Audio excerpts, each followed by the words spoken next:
மகா சிவராத்திரி ஒரு மாபெரும் ரகசியம். ஆம், சிவபெருமான் இந்த உலகின் ஆதாரம். ஏன் மகா சிவராத்திரி அன்றிரவு முழுவதும் விழித்திருந்து சிவனை வழிபட வேண்டும்? மகா சிவராத்திரி எவ்வாறு உருவானது என்பதை பற்றி இந்த வீடியோவில் தெளிவாக பார்க்கலாம் வாங்க. ஒரு காலத்தில் தேவர்கள் அசுரர்கள் சேர்ந்து பார்க்கடலை கடைந்தனர். அவர்களின் நோக்கம் அமிர்தம். ஆனால் அதற்கு பதிலாக வந்தது விஷம். அந்த விஷம் உலகத்தையே அழிக்கக்கூடிய சக்தி கொண்டது.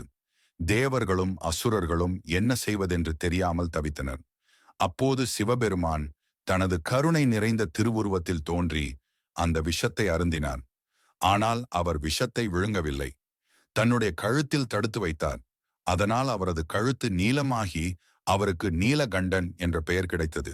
இந்த ராத்திரியே மகா சிவராத்திரி.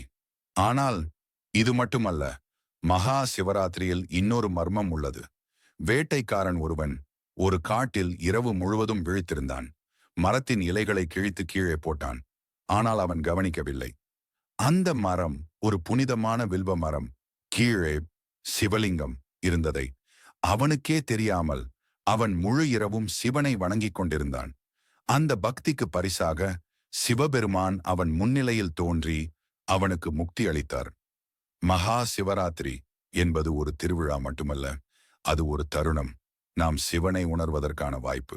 அது மட்டுமல்ல, பிரம்மாண்ட நாயகி பார்வதி தேவி சிவபெருமான் மேல் கொண்ட காதலின் காரணமாக தவம் இருந்து அந்த தவத்தின் பலனாய் சிவபெருமான் மனம் மகிழ்ந்து பார்வதி தேவியை திருமணம் செய்து கொண்ட நாள் இந்த மகா சிவராத்திரி. இன்றும் இந்த நாளில் பக்தியுடன் சிவனை வழிபட்டால் நம்முடைய பாவங்கள் நிவர்த்தியாகும். ஓம் நம சிவாய, ஓம் நம சிவாய, ஓம் நம சிவாய. மகா சிவராத்திரி அன்று சிவனை முழு மனதோடு வேண்டிய வரத்தினை பெறுங்கள்.